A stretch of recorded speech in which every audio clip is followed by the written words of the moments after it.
As I opened the church doors so the long phalanx of people waiting outside could enter, I nodded to the preacher standing in the pulpit.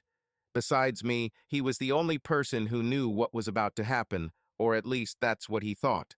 I looked around the church and saw that my wife had noticed the exchange of glances between me and the priest. She smiled nervously.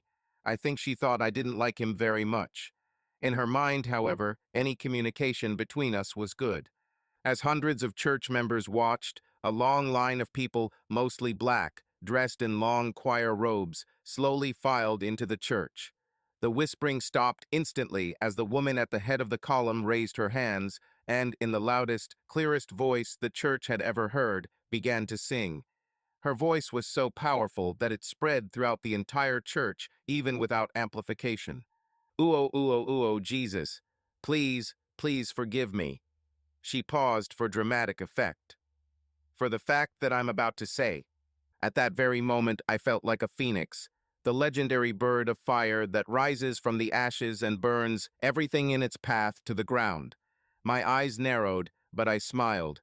But it was not a friendly smile.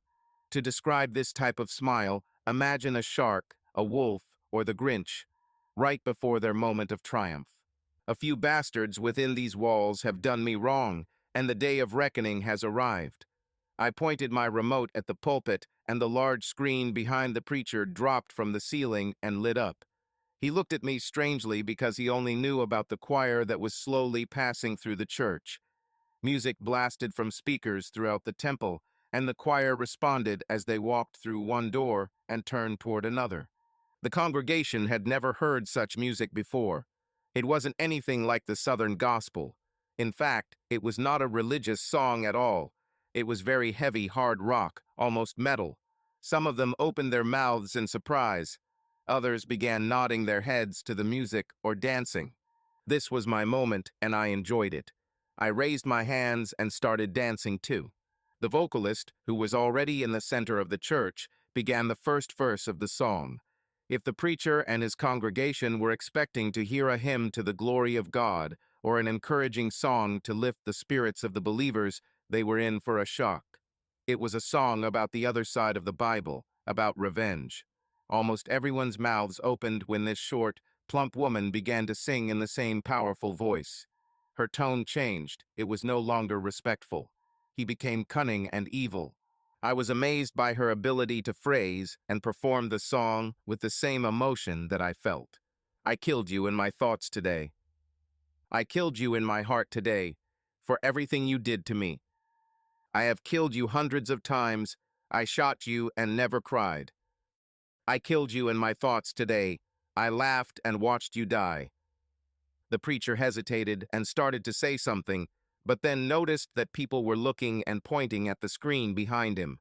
I watched his face carefully as he turned to see what they were all looking at. "Okay, before this goes too far and you all send me to hell, let's go back to where this all started, or at least back to where it all began for me. Let's go back exactly 3 weeks. I'm an ordinary guy. There's nothing special about me. I'm so common that my name is John Smith, which is one of the most common names in the country. If I had to disappear, I wouldn't even have to change my name, because there are so many John Smiths that I could just disappear. I'm 5 feet 10 inches tall and weigh 185 pounds, which, again, is average. I have brown hair and brown eyes. I'm 35 years old, which isn't too old and not too young, which again makes me ordinary. I married my college girlfriend, and we have been married for 13 years. As I said, this all started on Sunday, exactly 3 weeks ago. Sundays are my favorite days of the week. Before you go too far, let me stop you. I'm not religious. Until today, the last time my ass was in church. Well, it had been a long time. I think church is great for people who enjoy it. I just have other things to do on Sundays. I spend Sundays doing two very important things year-round.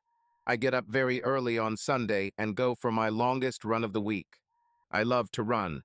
I started in high school and ran competitively in college. I now run marathons and local 5K and 10K races. On a typical Sunday in the summer, I can run 16 to 20 miles early in the morning before the heat hits. Long-distance running takes up a lot of glycogen, so when I come back from a run, I'm not in the mood to go to church. I spend most of my day, depending on the season, watching football, baseball, or NASCAR, occasionally finding track and field when I can. This is a major point of contention with my wife because she practically lives in our small town church.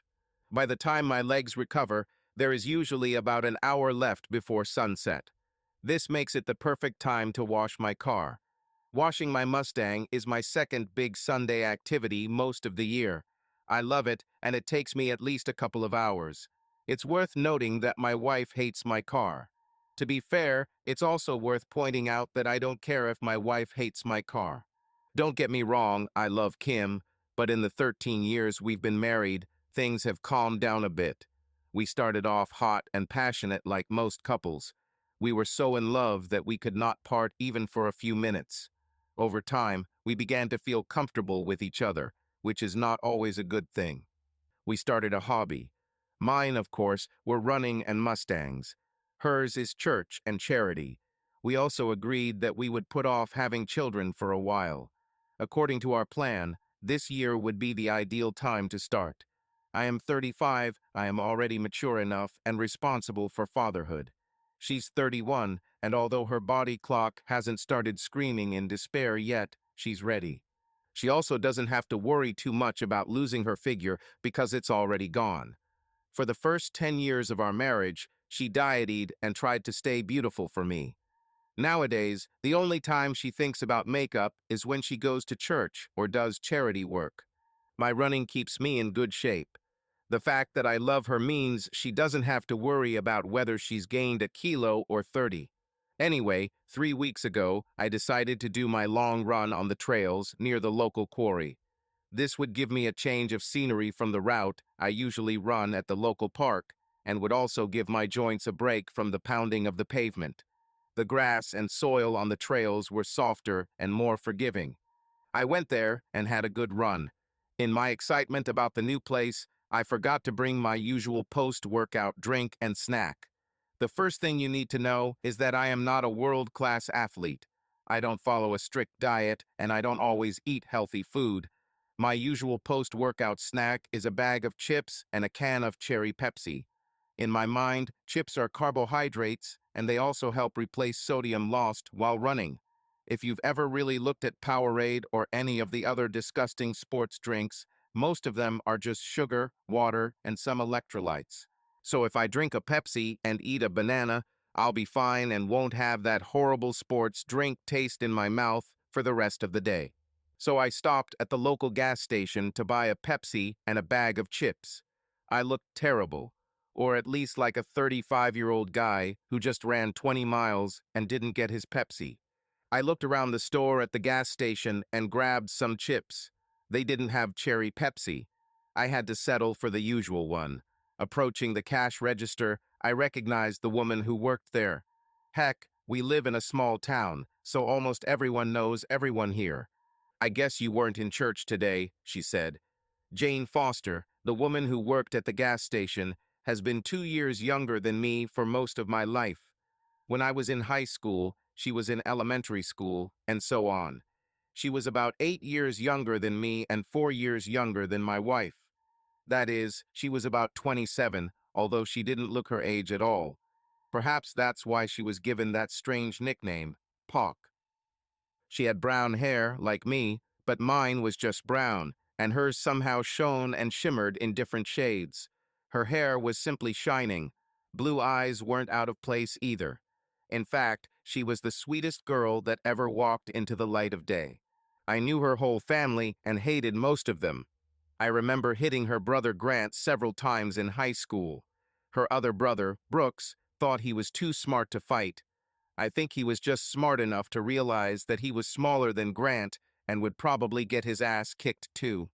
But as I looked at Jane that morning, I wondered why I hadn't paid attention to her before. I've heard a lot of rumors about Janie over the years and never really paid much attention to them. I thought that what other people did was none of my business, so why bother minding my own business? Adult Janie was definitely something amazing. She was tanned and slim. She was wearing a long men's shirt with 4 buttons undone. I could see her deep cleavage as she leaned over to take my money and lingered a few seconds too long. She was wearing shorts, and although they weren't daisy shorts, they were tight enough to highlight the curve of her round hips and her small waist. "I guess you didn't go to church either," I said. She smiled and her hand lingered on mine as she gave me the change. "Why should I?" she asked. "All these people are full of crap." "Most people are like that," I said. "But you think that people who are always telling others how to live would at least follow the rules they impose," she said.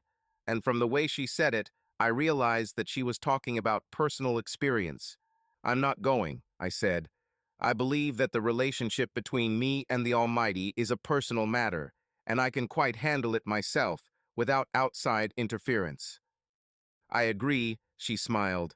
"Maybe you should get Kim out of there before it's too late." "What do you mean?" I asked. "Just take a good look at this church and these people," she said. "I don't want to start gossiping.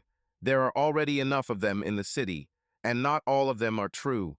So when people hear dirt, especially from someone like me, it falls on deaf ears." I looked at her in bewilderment. "John, I'm sure you've heard all the stories about how slutty I am and how many guys from town have slept with me. My favorite is the one that says I didn't go to college because I was pregnant and no one knew who the father was. Allegedly, guys from the local college were at my house every day. I never paid much attention to rumors," I said, "but it probably rings true. John, I didn't go to college because in my senior year of school, when I was still a virgin, my mother got sick.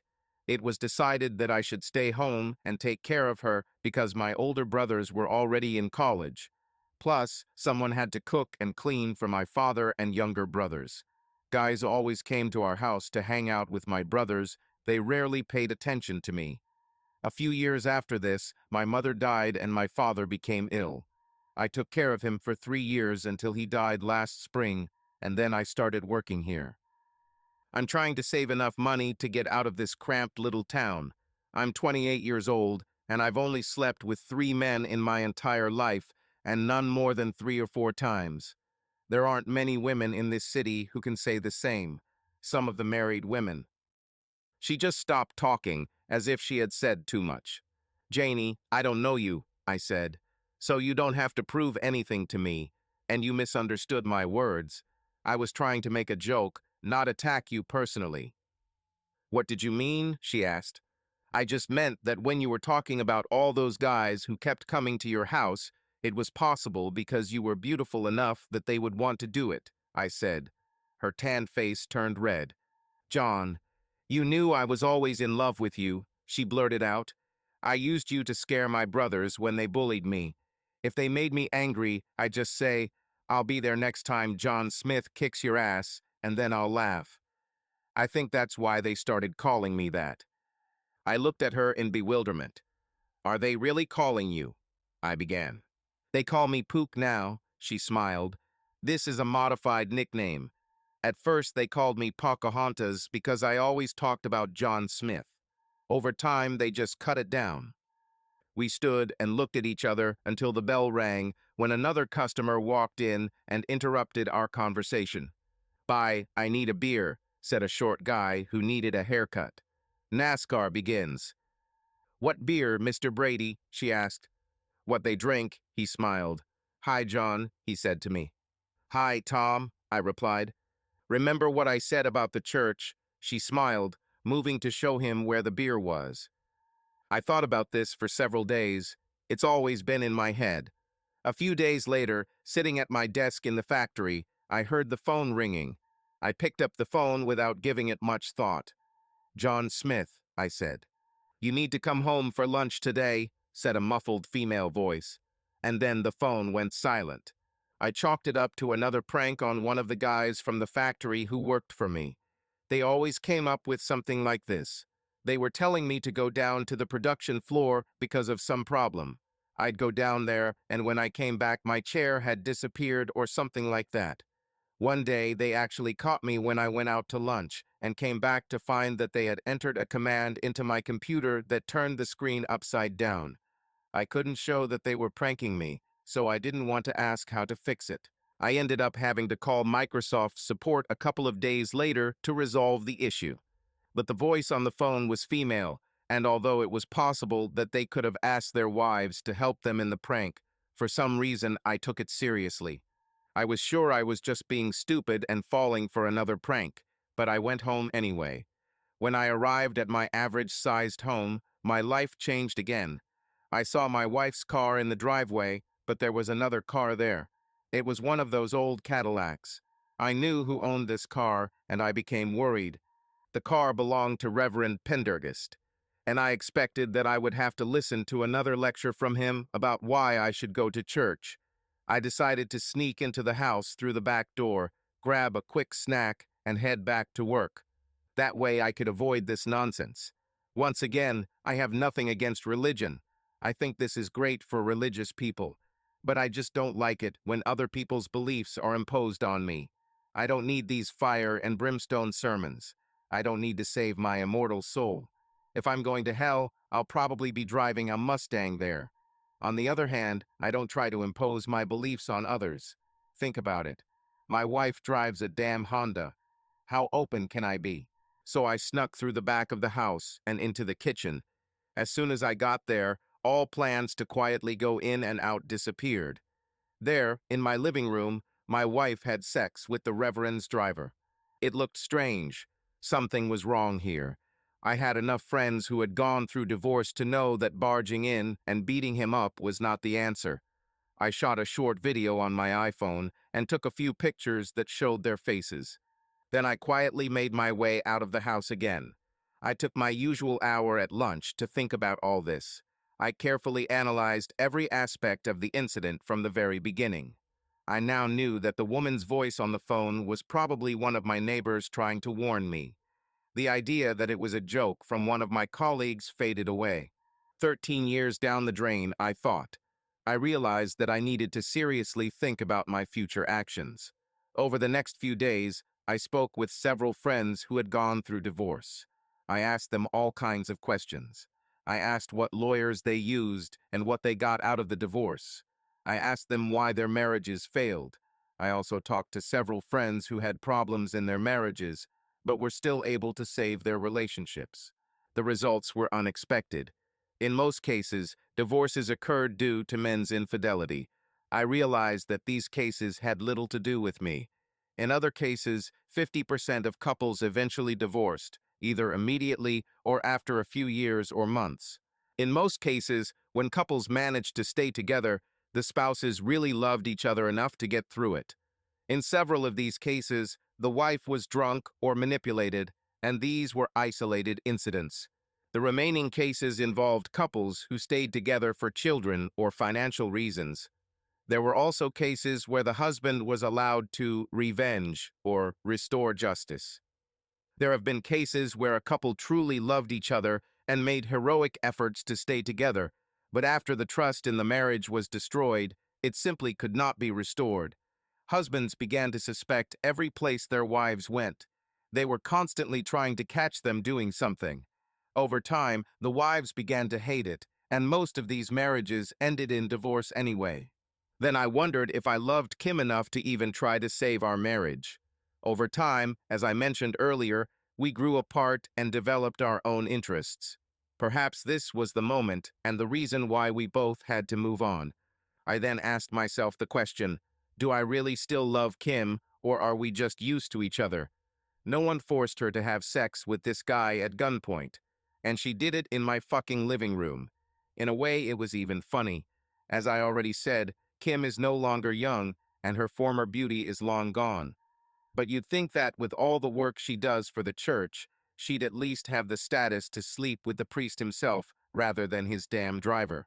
I couldn't process it all that day, but I think as I sat in my car, I made a decision. After some time, I realized that I needed to go back to work. But even as I drove back, I began to think about what I really wanted. Not just what I want because of this situation, but what I want in general. Kim was supposed to be the person I would grow old with. If this was truly what I wanted, why didn't I even think about what it would take for me to forgive her? Why didn't I even consider saving our marriage? I think at that moment I already knew the answers. Over the years, as I said, Kim and I had grown apart, and perhaps I was simply using this opportunity to get out of a marriage that, at least from my point of view, was already dead. If this had not happened, would I have continued this dull existence even longer? I began to wonder how many marriages last, because getting a divorce is too difficult and expensive. A recent article I read on the internet claims that more and more women are initiating divorces. The article states that many of these women want a divorce simply because they don't feel valued. They feel like they cook, clean, and take care of children, and no one praises or rewards them for it. I have an idea. Instead of divorce, these women should try to get a job. Let the husband stay at home, clean and cook, with the whole day to plan his affairs and decide when and what to do. Give your husband a month to adjust, and by the end of the month, he will have a schedule where he takes the kids to school, comes home and watches new sex content for an hour, then cleans the house and plans dinner. Then he arranges a golf meeting for the afternoon, returns home, naps, picks up the kids, cooks the dinner he planned, and by the time his wife crawls home tired, he's still full of energy for sex. Kim doesn't have much to do. We don't have children. We are adults, so we clean up after ourselves. I do all the yard work, and we often alternate who does the cooking. Perhaps that's why she had sex with the priest's driver. She just needed something to do. Whatever the reasons, it was up to Kim to convince me that we needed to stay together. As far as I was sure, everything was over, except for the screams. I remembered something someone told me recently. I need to get out of this narrow-minded little town. I know people here will feel bad treating me for just leaving Kim. The good thing, the righteous thing, is to face her and forgive her. We will probably end up in counseling trying to save our marriage. And then, for the rest of my fucking life, I'll be spying on bushes and watching her every move to make sure she doesn't repeat her mistakes. No, I just don't see the point in wasting my life on this. Like I said, the only reason to go through this crap is if you love a woman more than life itself and can't imagine your life without her. In that case, you'd better keep it, because the pain of not having it will be much greater than the hassle of trying to control it. And forgive me, but I just don't like Kim that much. Almost from the moment I walked into the house that day, I started throwing barbs at Kim. I walked in and sniffed the air in the house. "This is a new air freshener I'm trying," Kim said when she noticed me. "Do you like it?" "It smells like shit mixed with cigarette smoke," I said. "Have you started smoking?" I didn't really smell the cigarettes, but I knew that Bobby Randall, the priest's driver, smoked like a locomotive. Kim looked around nervously and sniffed herself several times. "I was thinking we could sit on the deck and grill something for dinner after you finish on the treadmill," she said. "I think I'll go run outside today," I said. She looked at me as if I had slapped her. We agreed a few years ago that I would alternate between running outside and on the treadmill so that we weren't so far apart. "But," she began. "Kim, I don't tell you when you can go to church or do charity work, do I?" I asked. "So it doesn't seem fair to me that you get to decide when and where I run." "But this is different," she said. "My charity work." This time I interrupted her. "Does absolutely nothing for us," I said. "You do it because you enjoy it. It doesn't pay a single bill or bring a single molecule of food to our table. You're away every Sunday and 3 nights a week. Who knows how many times you're away while I'm at work. I never tried to interfere with what you do, so it wouldn't be right if you had the right to decide where and when I run." "But John, we decided that you would do half your runs at home so we could spend more time together," she said. "Okay, then why don't you give up choir practice or one of those activities you're doing?" I asked. "Because these things are good for my soul," she said, "according to the Bible." "Where in the Bible does it say, you will leave your husband to go and—" I began. She quickly covered my mouth with her hand. "John, don't be blasphemous," she said. She looked upset. "Okay, it just seems selfish to me that I'm doing good deeds to save my soul and help society, and you put it on the same level as running to the devil's music. And don't think I don't know you have Ozzy Osbourne songs on your iPod, John. She left, stomping her feet. A few minutes later, she returned. John, maybe we can sit on the terrace and look at the stars when you get back. I didn't say anything. I noticed that after she slept with Bobby Randall, she suddenly started trying to figure out if I was in the mood. I wondered what the reason was. Was it sex out of guilt, or did Bobby just not cope? I remembered what I saw. Kim was indeed extremely passive while he slept with her. She just lay there and, except for the occasional praise the Lord, didn't scream, moan, or move. It wasn't like her at all. I had an idea to stab her when I got home. I went to the quarry again. I enjoyed running there on Sunday, so I decided to try and do a shorter run there. I loaded my iPod with songs about breakups and broken relationships. I listened to a lot of Evanescence and Taylor Swift songs. Evanescence's Amy Lee is like the dark goddess of depression and misery, and if Taylor Swift kept a guy for more than a couple of weeks, her fucking career would be over. After my run, I stopped at a gas station again. As soon as I walked in, Janie smiled at me, and I knew. As a look of shock appeared on my face, she frowned. "It was you," I said. "You were the one who told me on the phone." Her face tensed, and she looked down. "Sorry," she said. "I heard this from some older ladies who were here a couple of weeks ago. I thought I'd tell you sooner, but you and I don't know each other well enough to discuss such things. But it tormented me, and you just don't deserve that. So now you can stop her from going to that church." "Why should I stop her from going to church?" I asked. "The Reverend probably doesn't know what his driver is doing and—" "Which driver?" she asked. "Kim has a reverend." "What?" I asked. We just looked at each other in silence for several minutes. "It doesn't matter," I said. "I'm done with her anyway. However, I'm probably done with this damn town." "Sorry," she said again.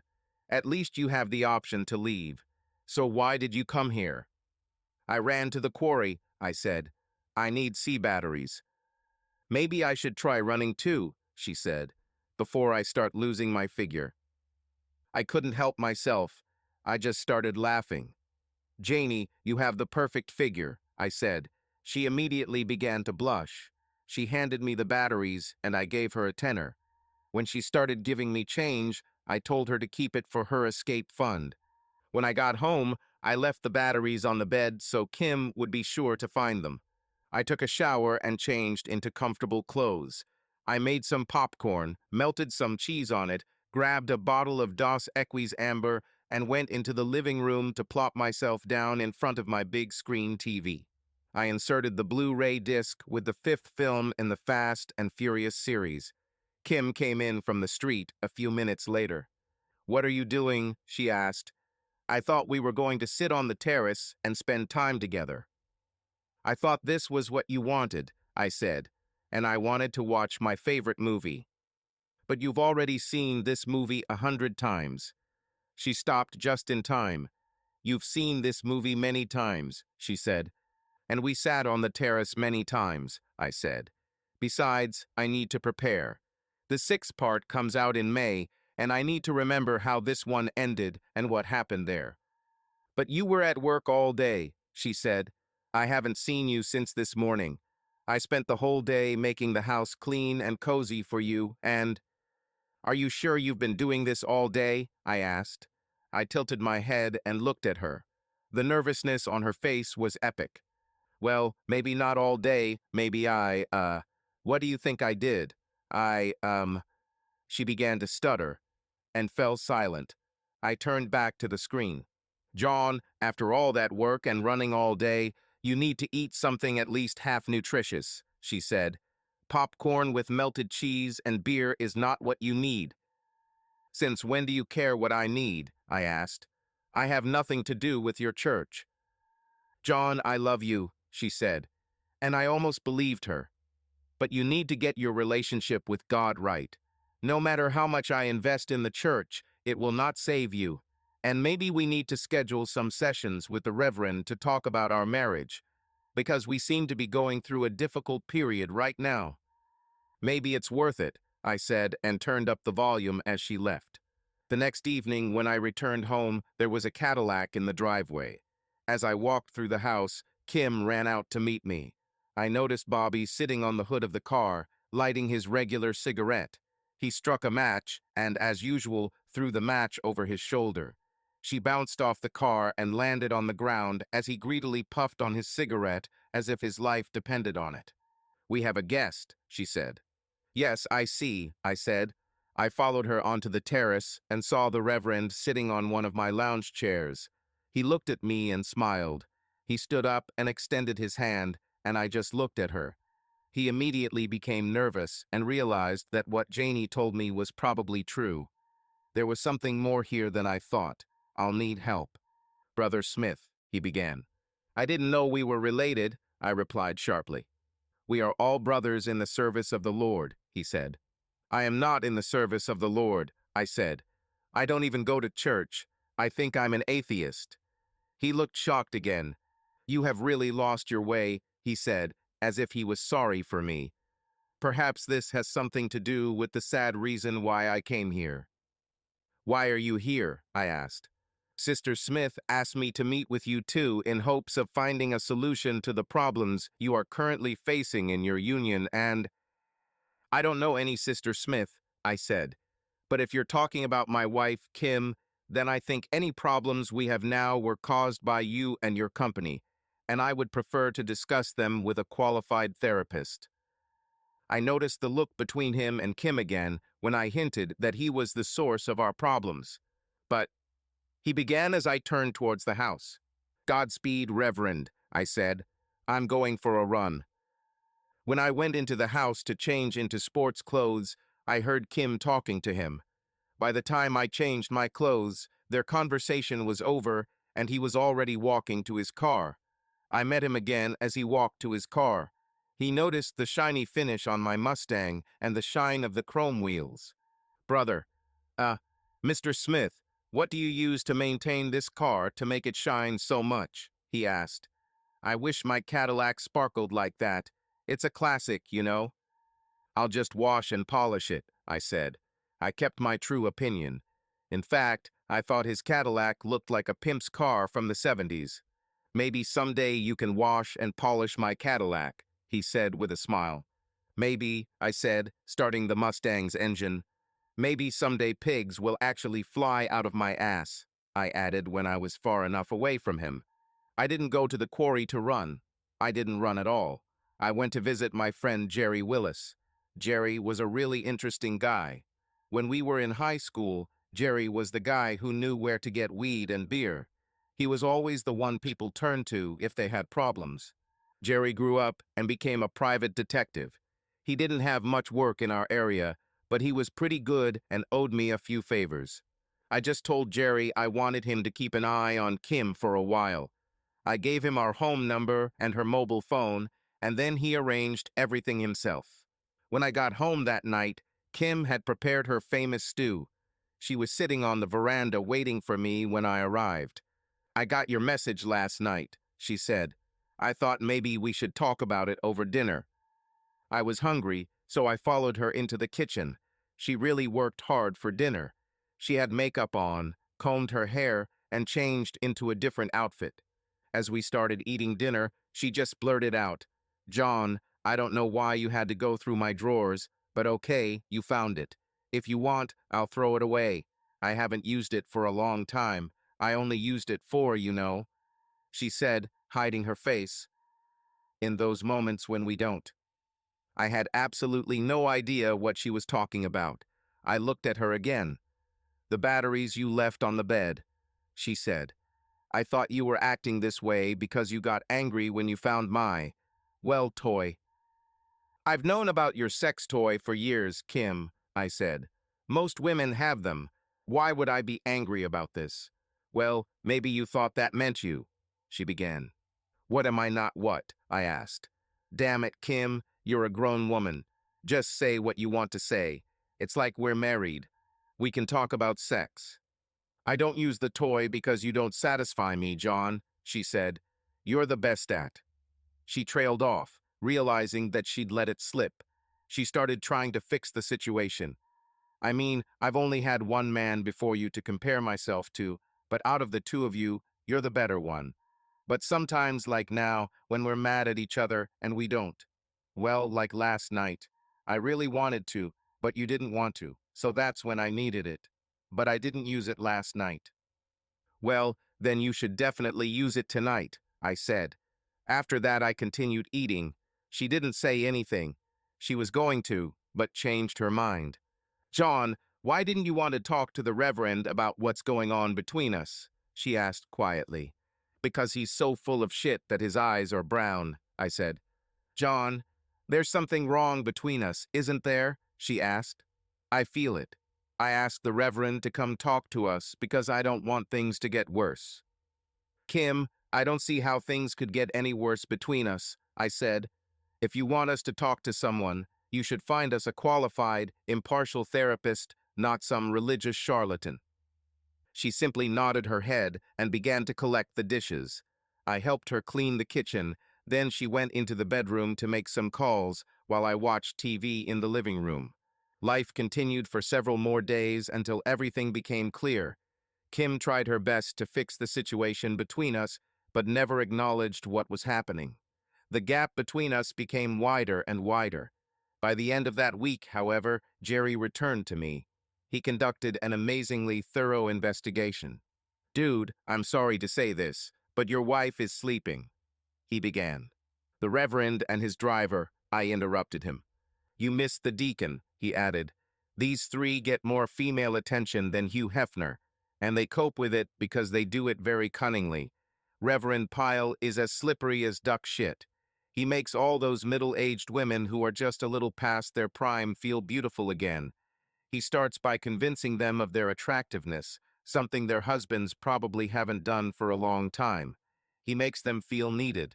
It's like an addiction for them. What do you mean, like an addiction? I asked. Well, most people think these women just go to church, he said. Screw the church, they go there for their dose of the preacher and his sweet lies. Most of them join the choir even if they can't sing. This gives them more time with him. Then they begin to engage in charitable activities. And the next step is to participate in various events and work around the church.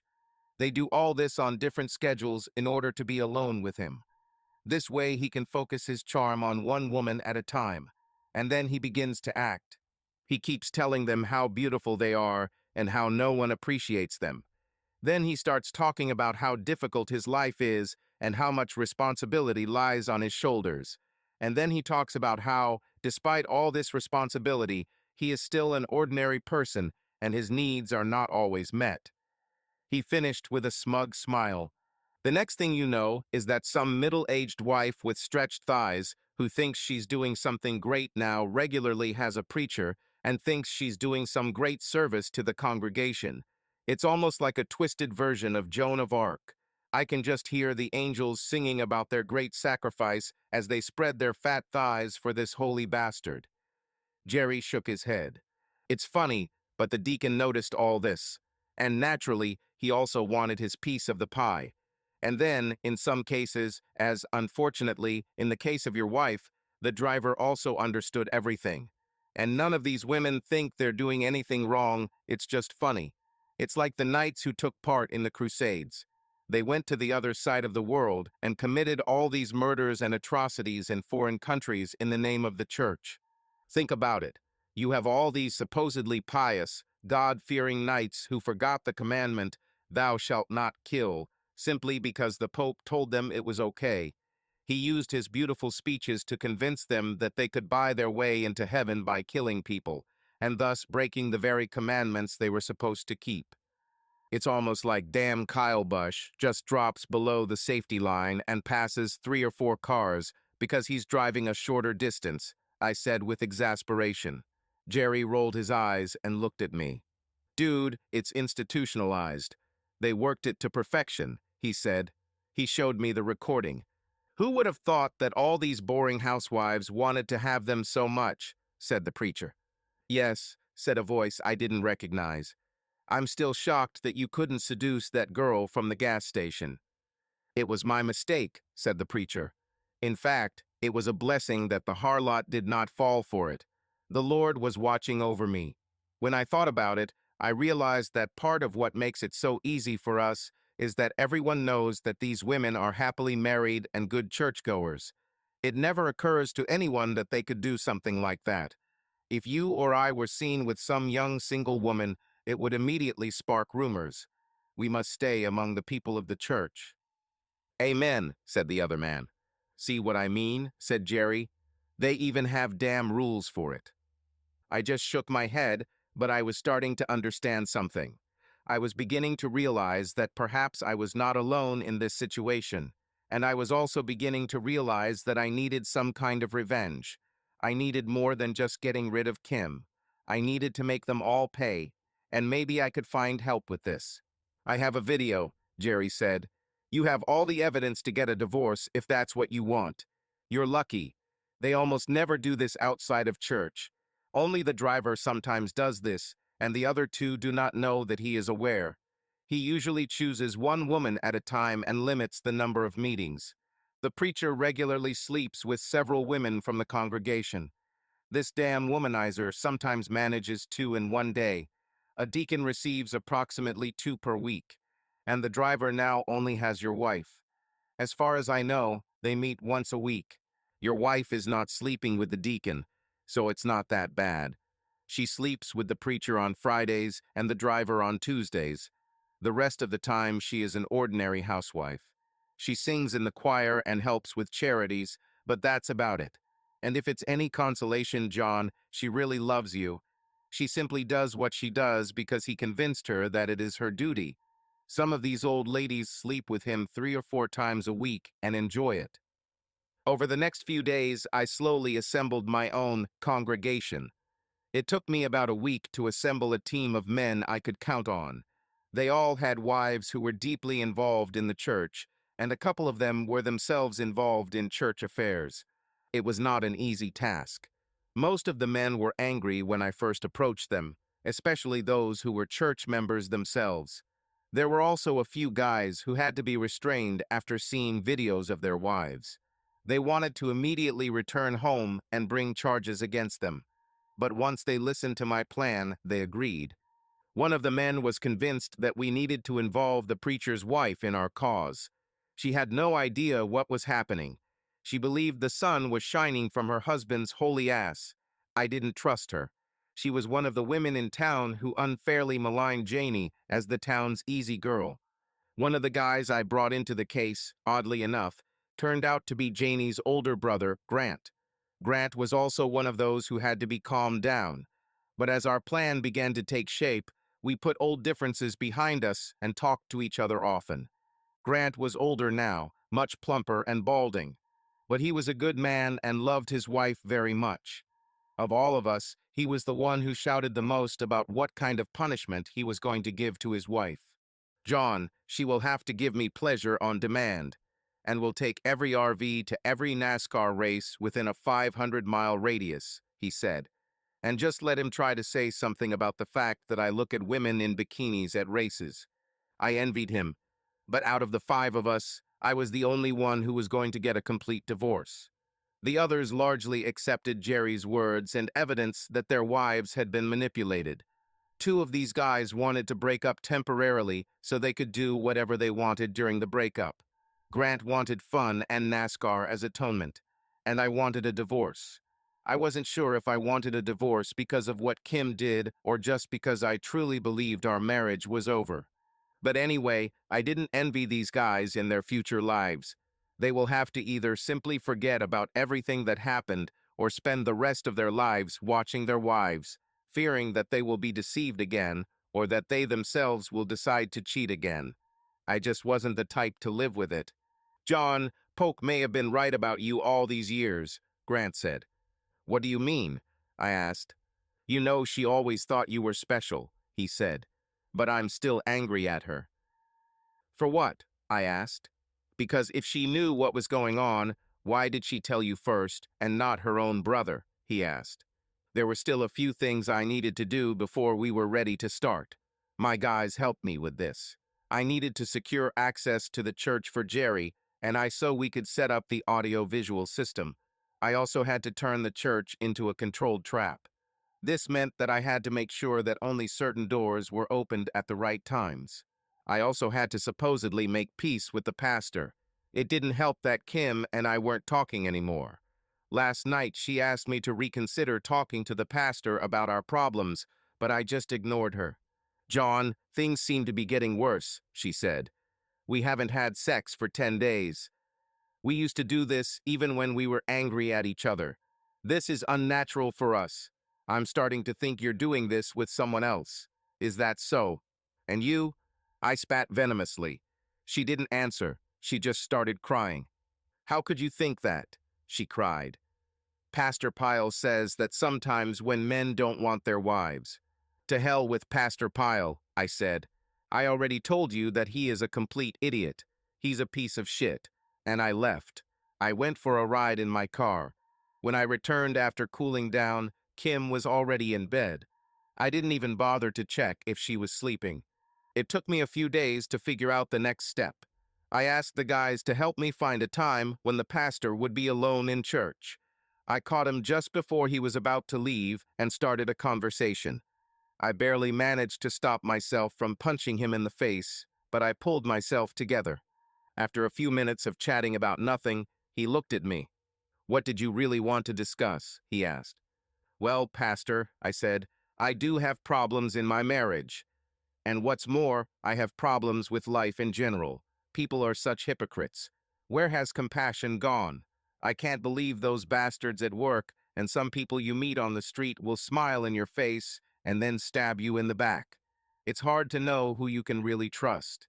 He just stood there, nodding his head, as if he understood every little thing I was telling him.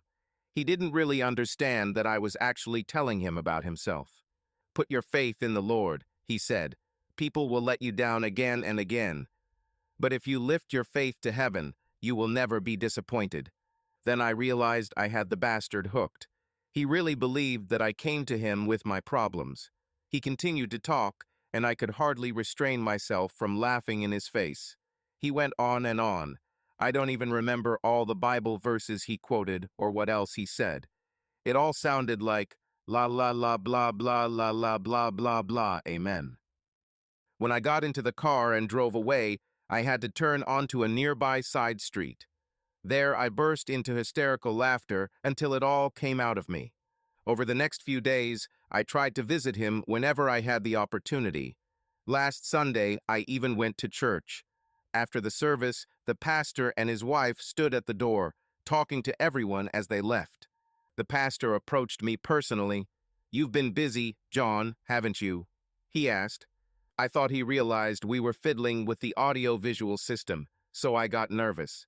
"I realize I have to thank you for several of the men who returned to church today," he said. "You brought back several men who had gone astray." "Well," I said, smiling, "these are just men who feel the same way as I do. We just decided to come and listen to what you have to say before it's too late." I saw him trying to understand what I meant, but his wife interrupted us. "Darling, it's good to bring back a few men who were once members of the church," she said. "But if he really wanted to do something impressive, he would have brought someone who had never been to our church, like that terrible Janie Foster. That would be a miracle." My head turned toward her like the guidance system of a missile that had just locked onto its target. I looked at her and saw right through her. On the surface, she was the thin, beautiful wife of a Southern preacher. Her hair was perfectly styled, and her dress, shoes, and all that stuff that women like were flawless. A new type of sugar would have to be invented to make someone as sweet as this bitch who was only pretending. But inside this woman was as rotten as could be. I realized that she was probably the source of all the rumors about Janie and just wanted to drag her into the church to further denigrate and humiliate her. I decided to give her what she wanted. So after church, I went home and went for a run later than usual. This was a bad idea because it meant I would be running in the hot sun, but it was impossible to miss such a long run. I just couldn't calmly miss it. It also gave me a chance to talk to Janie. "I was expecting you a few hours ago," she smiled when I entered. "You're a lot sweatier than usual." "I was in church this morning," I said, smiling. "You're kidding me," she said. No, and you'll go next Sunday, I said. She came out from behind the counter and came up to me. Why on earth? Will I do it? She asked angrily. These old women will only try to belittle me and— You'll like it, I said. She looked at me suspiciously. You know the preacher's wife is the one who— I began, rubbing her back.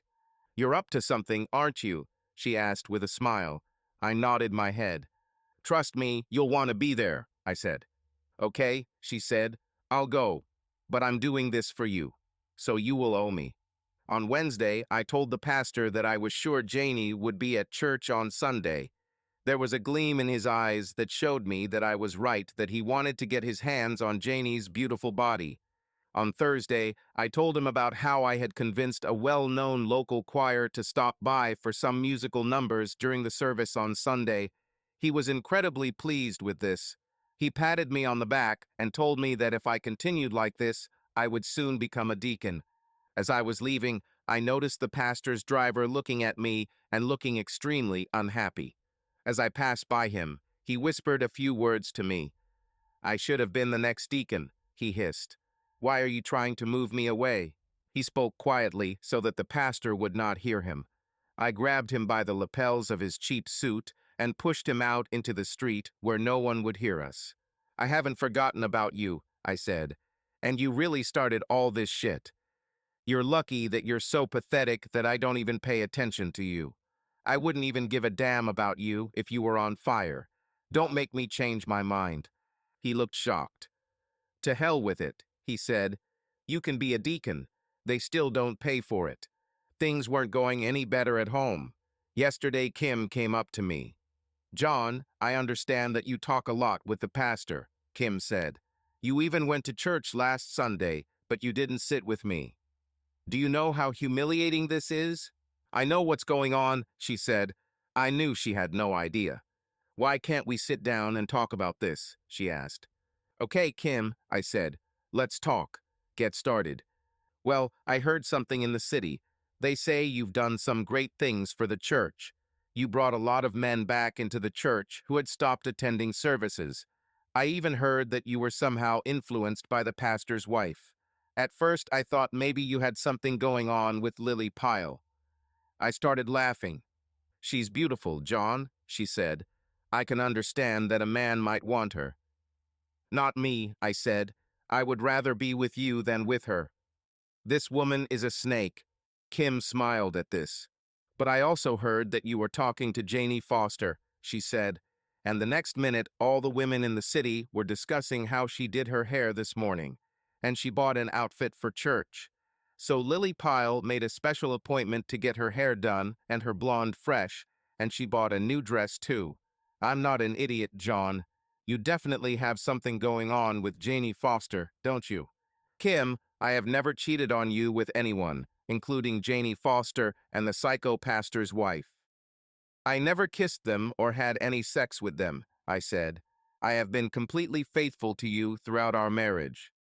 I looked her straight in the eyes, and when our eyes met, I think she realized that I knew everything. She couldn't hold my gaze and ran upstairs, crying. I spoke with the pastor again late on Saturday. I told him that since our church would have a choir tomorrow, he might need to seriously prepare his sermon. Why? He asked. Well, since they are quite famous, there will probably be a few journalists from newspapers and news channels there, I said. Both he and his lizard-like wife were literally drooling with anticipation. I think pride really does come before a fall. Can you come to church early tomorrow? I asked. Why? He asked again. I saw that he was passionate about the possibility of getting on television or in the newspapers. So I can clean up your Cadillac so it looks like a car worthy of a man of your status, I said. Great idea, John, he said, smiling. This will make everything perfect. As he turned to leave, his wife grabbed my arm with her iron grip. I heard you performed your miracle, she hissed and smiled at me. I'm really looking forward to tomorrow, but perhaps the day after tomorrow you and I should chat a little, say, over lunch. She put a piece of paper in my hand. Call me first, and we will arrange a meeting. But let's keep this between us, okay? Yes, ma'am, I said, smiling. Holy crap, I thought. This bitch is as bad as her husband. Everything was ready. I called my lawyer to make sure he was prepared on his part. I slept on the couch that night and Kim didn't ask questions. I was sure I heard her alternately crying and praying all night, but it was too late for both. No amount of tears or prayers could help us.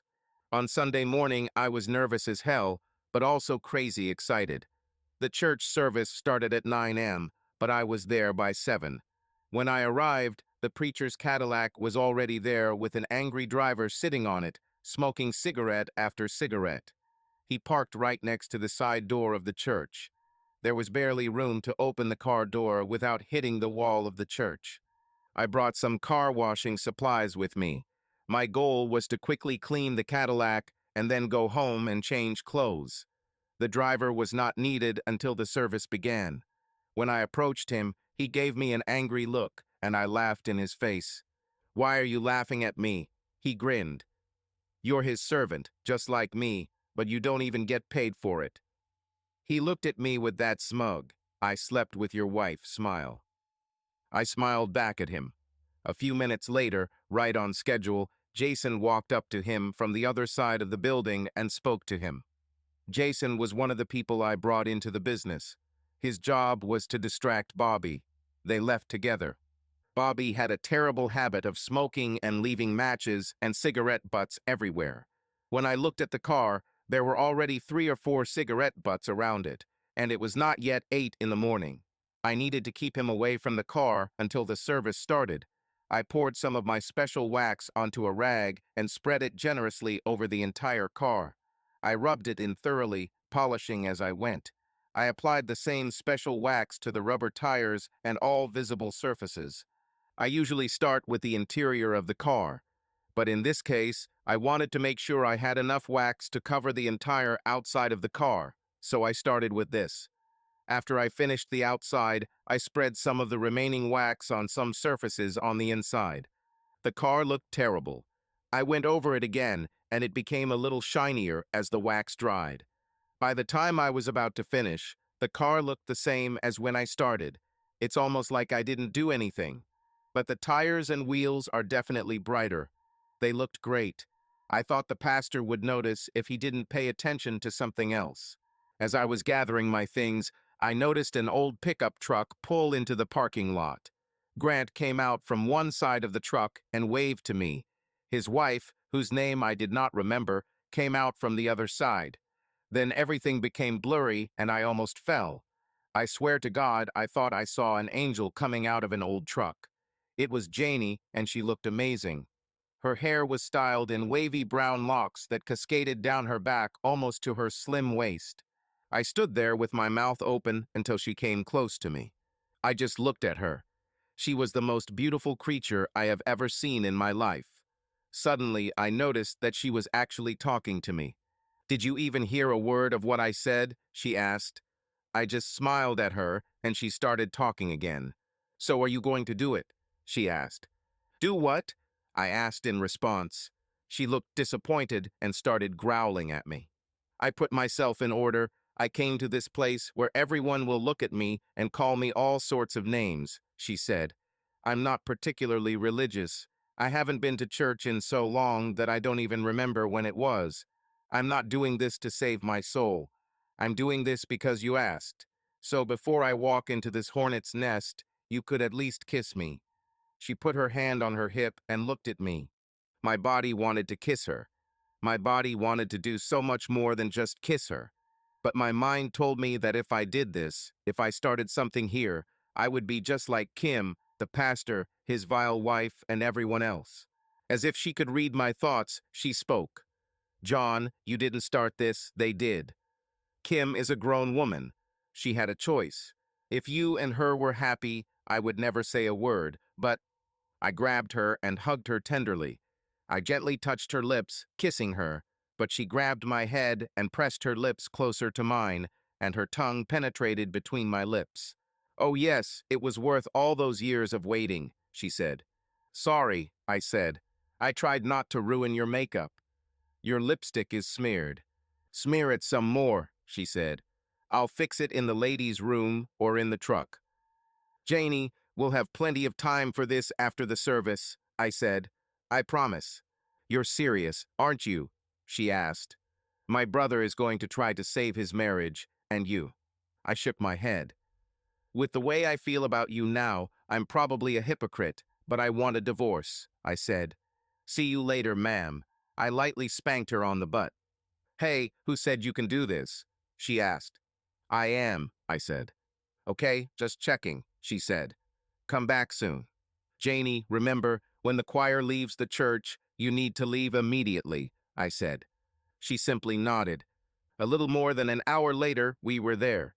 The pastor looked nervous and noticed that the reporters and their cameramen were filming everything that was happening. As soon as he caught his first glimpse of the large video screen behind him, he knew he was in trouble. He motioned for Bobby to get the car ready in case he needed to leave quickly. A guest choir brought the crowd into a frenzy just as images and sound from the sound system began to play. The lead vocalist sang the second verse, while the rest of the choir twirled and danced to the loud music. I stood there waving my arms, pointing at the video screen and clapping to the music like a crazy fan, and I was really sick, and I was happy and cheerful. My jubilation was due to the end of all these lies, and perhaps the end of this stupid church and its leaders. They were the ones who needed forgiveness, not me. Fuck them all. On my knees next to my bed, the vocalist sang. Her backup singers punctuated every line with the words, liar, liar, liar. I'm sorry I said that, she cried. Liar, liar, liar. I've washed the sheets 1,000,000 times, she sang. Liar, liar, liar. I'm paying for my crime, she sang sadly. By this time, the entire public was looking at images of the pastor and deacon engaged in sexual acts with several women from the congregation. The women were shocked and started screaming for the video to be stopped. Angry voices rang out, most of them men. The men were outraged and furious.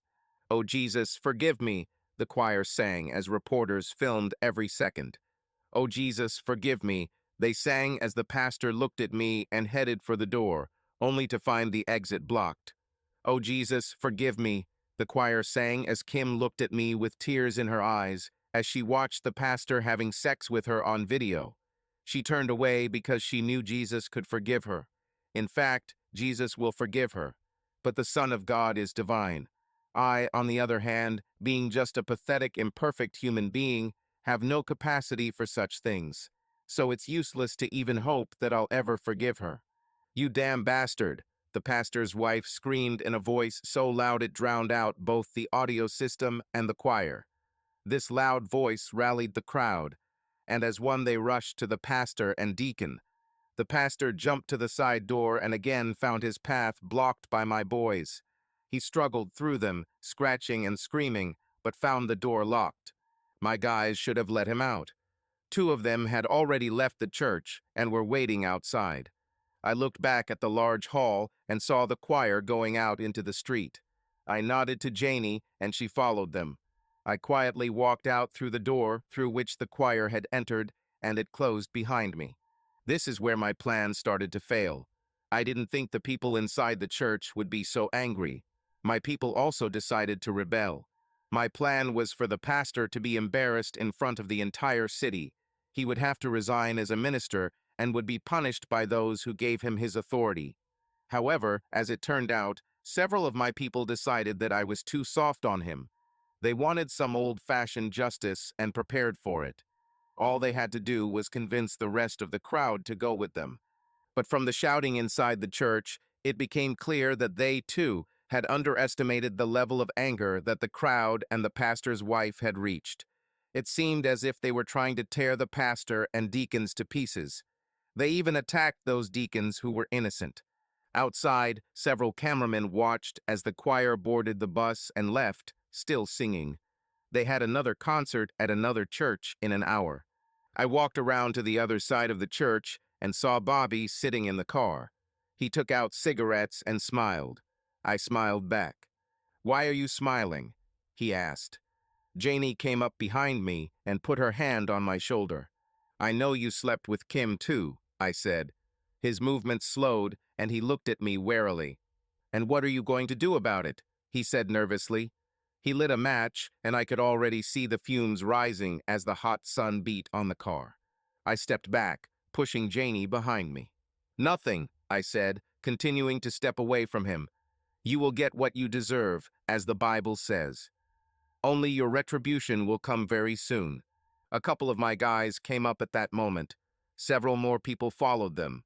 Bobby threw down the match he was holding, as he always did. The flame flared up so quickly that it looked like an explosion. The wax I used on the pastor's car was 1/3 turtle wax ice, 1/3 gasoline, and the remaining third was a mixture of chemical accelerators to make sure the car would burn completely. I probably overdid it. The whole car burst into flames much faster than I thought. I was right to worry about how close the car was parked to the church, but I never thought the church could catch fire from a car. Bobby's ear-splitting scream attracted the attention of everyone around him. He ran towards me, still engulfed in flames. "Lie down and ride," I shouted. He fell to the ground in front of me, rolling around desperately. At this moment, the fire was burning only on his clothes. "Bobby, I lied," I said. He continued to hit the flames. "I once said that I wouldn't pee on you if you were on fire," I said. I unzipped my pants, took out my tool, and urinated on it. This helped a little. Most of the fire has gone out. He was still screaming as he lay there. Then I kicked him in the groin. "I also changed my mind about not doing anything about you fucking Kim," I said. The flames on the church grew hotter, and the people inside began to run out of both doors. I noticed a group of men drag the pastor and deacon out of the building just as the firefighters and sheriff arrived. The sheriff had only one deputy, and they were unable to calm the crowd. I walked past the sheriff as the crowd dragged the pastor toward a large cauldron of boiling tar. Luckily, they didn't use boiling resin like in the old days.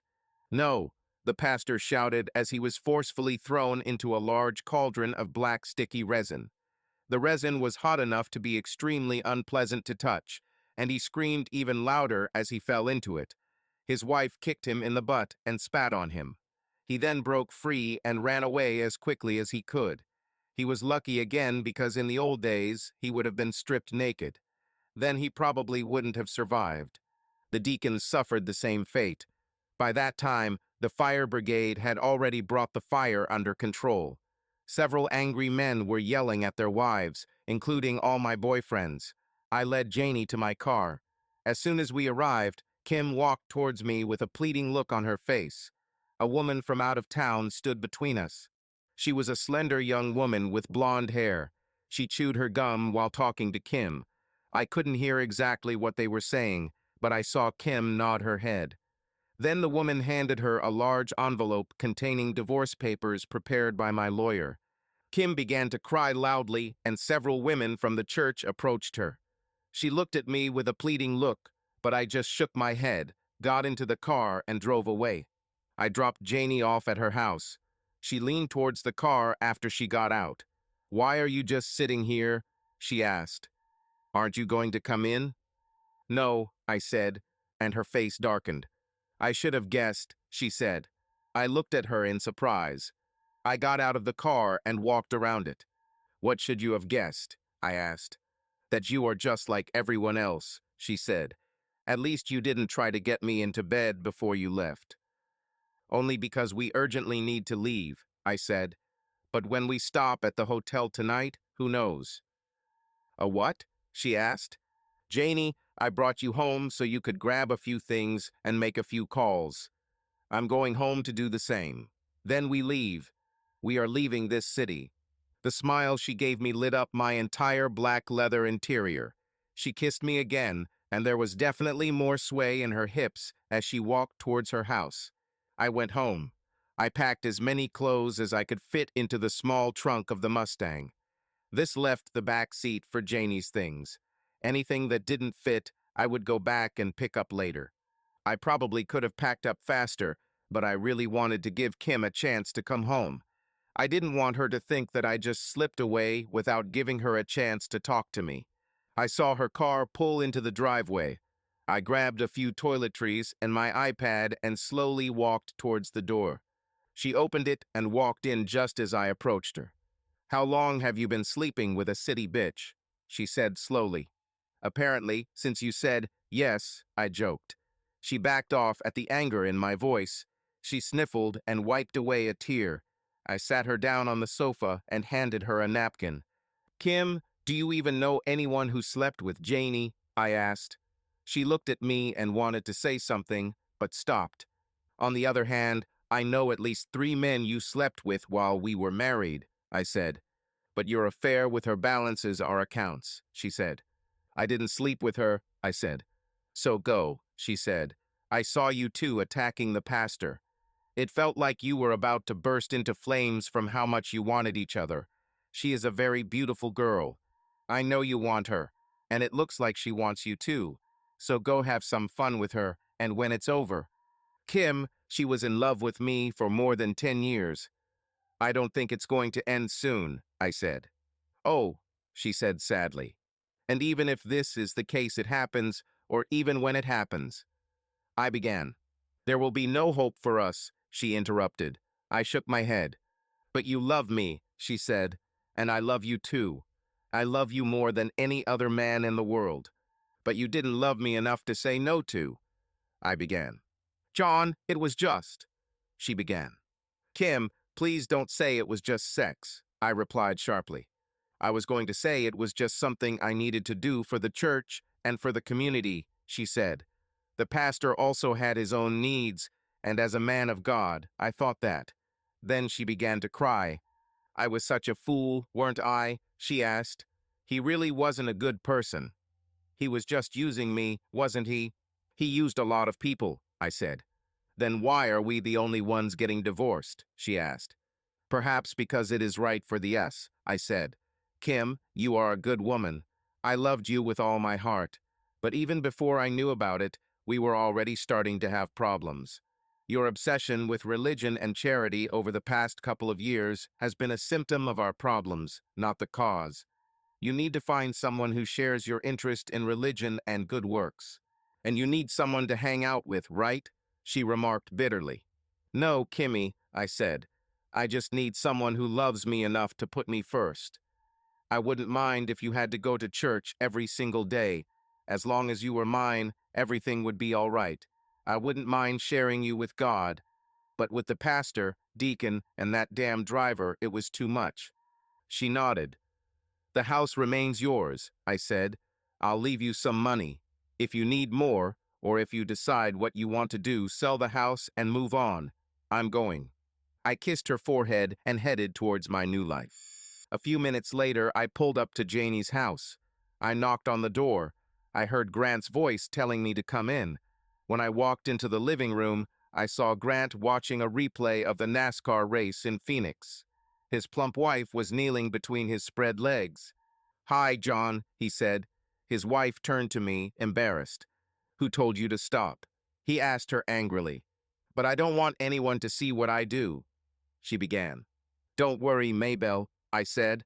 "I am my own person. I won't tell anyone about this." Grant looked at me in surprise and smiled. "I could consider you my best friend, but I'm not sure I would say family." "Even though I'm marrying your sister?" I asked. He started laughing just as Janie entered the room. She was carrying a suitcase and a trash bag full of what appeared to be clothes. "Who said I want to marry you, John?" she asked. I wanted to say something, but Grant beat me to it. "You fool," he said. "Ever since you learned to write, you've been writing Jane Smith in so many damn notebooks that there's been no room in them for homework. Every time one of your brothers accidentally touched you, you threatened us that you would call John and—" "Nobody asked you, idiot," she replied sharply. "I talked to John." She came up to me and took my hand. I began, but before I could add a single word, she kissed me. "Okay, to hell with you, stop begging," she said. "I will marry you." "Damn, you just asked me 1,000 times." I looked at her in surprise. "When did I?" "Every night in my dreams," she said. "So where are we going?" I shrugged. "Where do you want to move?" "Anywhere, but not here," she smiled, dragging me with her to the door and into our future. Janie and I eventually settled in Chicago. We got along great and actually got married. All women are different. Each of them is a new and unique treasure that nature has left for us. But everyone has their problems. I probably should have realized this from the beginning, but Janie's problem was her obsession. She had been crazy about me since childhood, so she wasn't going to do anything that would cause her to lose me. At the same time, she was so jealous that it was just crazy. I found a great new job, and she immediately didn't like my secretary. Hilda was 68 years old and almost ready to retire. Janie came to work almost every day to check on me. Hilda thought it was cute. She was pleased that a woman as young and beautiful as Janie considered her a threat. When Hilda retired, Janie became my new secretary. This meant that we were together 24/7. Well, you understand where this led. Yes, it led to pregnancy. So 2 years after we left home, we returned for a visit so our daughter Helen could meet her uncles. The city looked much the same, but the feel was different. The church was never restored.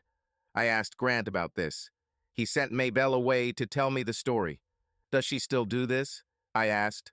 I can't make her stop, he said. She became so good at it that I couldn't resist. I started telling people about it. I've never seen any sexy star who can compare to her, and she loves it. This bitch has me under control. I buy her whatever she wants and take her wherever she wants, or she threatens to stop doing it. What about her work in the church and all that? I asked. We haven't been to church since you left, he laughed. Maybelle was involved in church affairs only because she wanted to be needed and appreciated. And is she appreciated? I asked. Maybelle came back into the room, swaying her large hips from side to side, and handed Grant a beer. Oh, yes, she said, smiling. He appreciates me so much that you'll soon be an uncle. So what about the church? I asked. And the pastor? The pastor and deacons were expelled from the city. They suffered severe burns after being covered in tar and feathers. The pastor's wife and the deacons' wives divorced them and took all their property. The pastor has lost his position and can no longer preach. Last I heard of him, he lived 2 towns away and sold bottles for a living. Now there are 2 churches in the city. One is run by the pastor's ex-wife, and the other is run by your ex-wife. These bitches hate each other. They both claim that anyone who goes to their rival's church is doomed to hell. They both look terrible. And of course, they both blame you for their misfortunes. Mrs. Pendergast says Kim is an easy woman, and if she hadn't slept with the pastor, none of this would have happened. Kim says the pastor was the devil in disguise, and if only his wife had been more attentive he couldn't deceive her, and she would still be in a happy marriage. Every time they meet, a fight breaks out. It's gotten to the point where now almost no one goes to church except to call NASCAR and football church. And subscribe to our channel so that your love doesn't cheat on you, and go ahead and listen to the next story, because this story is nothing compared to the next one. If you're under 18, don't even click to the next one.